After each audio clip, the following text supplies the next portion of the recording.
Hello friends, कैसे हैं आप सभी। बहुत बहुत स्वागत है आपका हमारे यूट्यूब चैनल स्टडी मित्र में। तो फ्रेंड्स, आज का जो हमारा टॉपिक है वह है अमीर खुसरो। इसके बाद जो है आदिकाल पूरा का पूरा हमारा समाप्त हो जाएगा। आदिकाल से महत्वपूर्ण क्वेश्चनों को देखेंगे हम लोग। वस्तुनिष्ठ प्रश्न जितने भी बनेंगे सारे मैं लेके आऊँगी आपके लिए। इसके बाद जो है हम लोग आदिकाल को समाप्त करके फिर भक्तिकाल पढ़ेंगे। भक्तिकाल की शुरुआत होगी।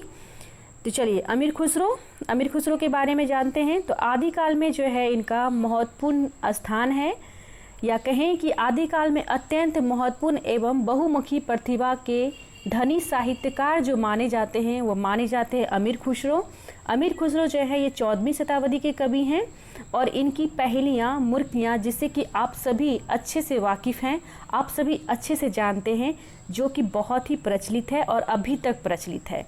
तो अमीर खुसरो का जो स्थान है इस प्रकार से देखा जाए तो आदिकाल में बहुत ही महत्वपूर्ण स्थान है। तो चलिए जानते हैं इनको। जन्मकाल, इनके जन्मकाल के बारे में अगर बात की जाए तो इनका जन्म कब हुआ था तो 1255 ईस्वी में हुआ था। विक्रम संवत की दृष्टि से देखें तो 1312 ईस्वी में। जन्म स्थान की अगर बात की जाए तो गांव पटियाली, जिला एटा।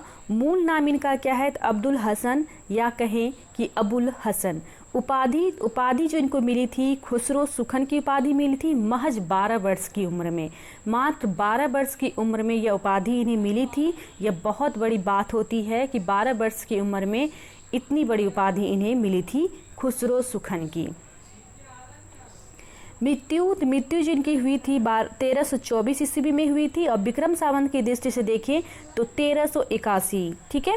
गुरु जो इनके हुए थे, कौन हुए, गुरु का नाम क्या है तो निजामुद्दीन औलिया इनके गुरु का नाम था और यही इनके गुरु हुए। उपनाम, तो उपनाम जो है इनका तोताए हिंद है, तुर्क ए अल्लाह है। और ये गुरु और उपनाम जो है ये बहुत ही इम्पोर्टेंट है। ठीक है। और इससे क्वेश्चन बनते हैं और पूछे भी गए हैं बहुत बार। तो ये सभी आप ध्यान में रखेंगे। इनके गुरु कौन थे तो निजामुद्दीन औलिया थे। उपनाम इनका क्या है तो तोताए हिंद और तुर्क ए अल्लाह। इन सभी नामों से ये जाने जाते हैं और यह जो नाम है किसी न किसी के द्वारा इन्हें दिया गया है। महत्वपूर्ण तथ्य देख लेते हैं क्या है तो अमीर खुसरो की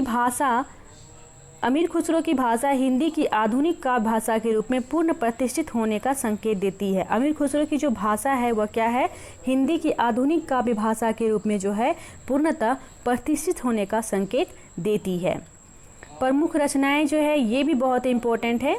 प्रमुख रचनाएं इनकी कौन कौन सी है तो खालिक बारी है, पहेलियां हैं, मुर्कियां हैं, गज़ल है, दो सुखने हैं, नू सीपर है, हालाते कन्हैया है, नजराने ए हिंद है। ये सभी इनकी महत्वपूर्ण रचनाएं हैं और आपको ये जो महत्वपूर्ण रचनाएं जो इनकी है ये सभी आपको ध्यान में रखनी है। ये क्वेश्चन में पूछा जा सकता है। अब देखिए खालिक बारी जो यह रचना है इनका तो यह जो है शब्दकोश है, एक शब्दकोश है जिसमें कि तुर्की, अरबी, फारसी, हिंदी भाषा के पर्यायवाची शब्दों को शामिल किया गया है। ठीक है। तो यहाँ से देखिए दो क्वेश्चन बनते हैं। एक तो यह कि खालिक बारी जो यह रचना है यह किनके द्वारा लिखा गया है तो अमीर खुसरो के द्वारा लिखा गया है। दूसरी यह कि खालिक बारी रचना जो है यह क्या है तो यह एक शब्दकोश है। और तीसरा क्वेश्चन ये भी बन सकता है कि इसमें यानी कि इस टाइप से दे दिया जाएगा आपको कि तुर्की, अरबी, फारसी, हिंदी भाषाओं का पर्यायवाची शब्दों को शामिल किया गया है अमीर खुसरो की किन रचनाओं में तो खालिक बारी रचनाओं में। ठीक है। खालिक बारी जो इनकी रचना है उसी में शामिल किया गया है। और यह रचना जो रची गई थी तो क्यों रची गई थी तो यह जो रचना रची गई थी तो गयासुद्दीन तुगलक के पुत्र को भाषा का ज्ञान देने के लिए रची गई थी। ठीक है। या कहें कि लिखी गई थी। गयासुद्दीन तुगलक के पुत्र को भाषा का ज्ञान देना था, तभी ये रचनाएं इन्होंने की थी।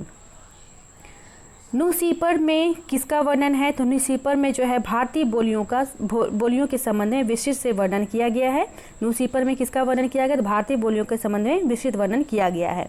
अलाउद्दीन खिजली ने इनको तोताए हिंद की उपाधि दी, या कहें कि अमीर खुसरो को जो तोताए हिंद की उपाधि मिली थी तो किनके द्वारा मिली थी, किसने दी थी इनको उपाधि तो अलाउद्दीन खिजली ने उपाधि दी थी। अलाउद्दीन खिजली के समय के ये कवि माने जाते हैं तो इन्होंने ही, अलाउद्दीन खिजली ने ही इन्हें तोताए हिंद की उपाधि प्रदान की थी।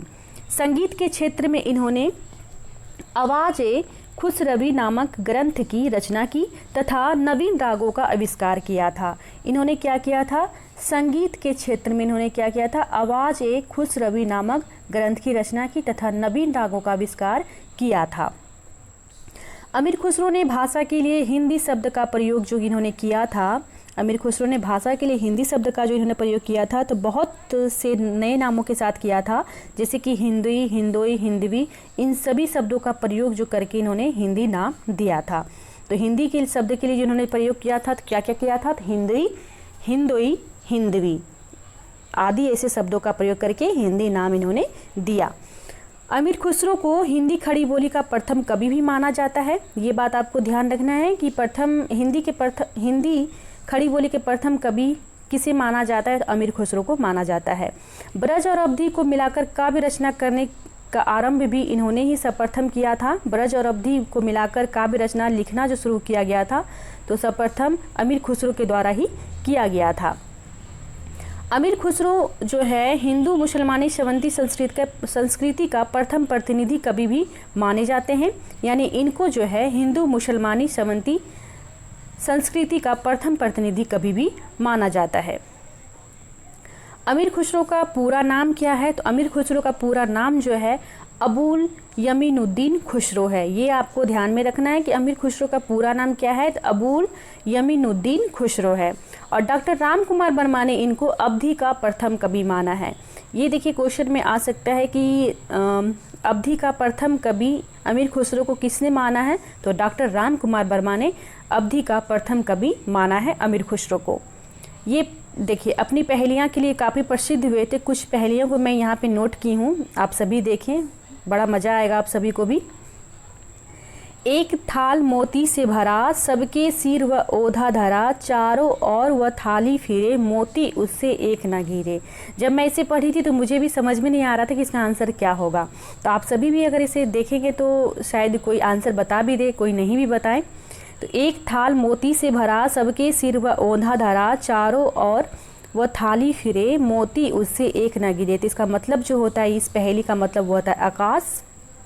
दूसरा देखिए, एक नारी ने अचरज किया, सांप मार पिंजरे में दिया, जो जो सांप ताल को खावे, सूखे ताल सांप मर जावे। इसका जो होगा, इस पहेली का आंसर जो होगा वह होगा दिया बाती।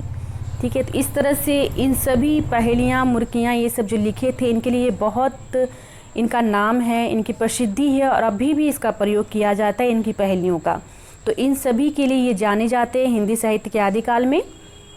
आदिकाल की ये महत्वपूर्ण कवि माने जाते हैं। और इन सभी पहेलियों को आप सबने कहीं ना कहीं पढ़ा ही होगा। उम्मीद करती हूँ कि अमीर खुसरो के बारे में जान के आप सभी को अच्छा लगा होगा। इसी तरह अगले नेक्स्ट वीडियो में जो हम लोग करेंगे वो करेंगे ऑब्जेक्टिव क्वेश्चन को करेंगे, आदिकाल से संबंधित ऑब्जेक्टिव क्वेश्चन को देखेंगे। मिलते हैं अगले टॉपिक के साथ, तब तक के लिए धन्यवाद।